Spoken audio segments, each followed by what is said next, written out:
Yebnelesen viladetin mübarek olsun ağa. Yüreklere muhabbetin mübarek olsun ağa. Yebnelesen viladetin mübarek olsun ağa. Yüreklere muhabbetin mübarek olsun ağa.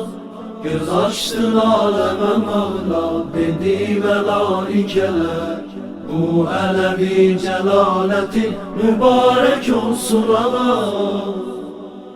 Gel avacan ya Mehdi, feda o gözlerime, hutbe oku tahamca diyek o sözlerime.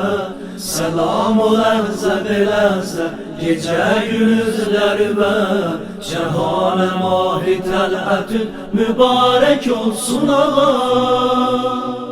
Sinesi sinaya değer senin kimi ağanın, Qameti Tuba'ya değer senin kimi ağanın. Sinesi sinaya değer senin kimi ağanın. Qameti Tuba'ya değer senin kimi ağanın.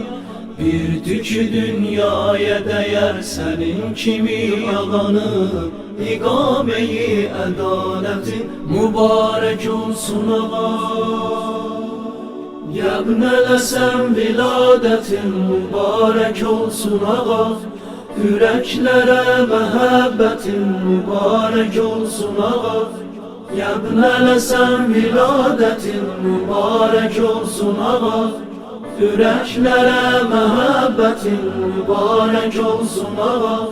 Göz açtın aleme Mevla, dedi melaikeler, bu Alevi celaletin mübarek olsun ağa.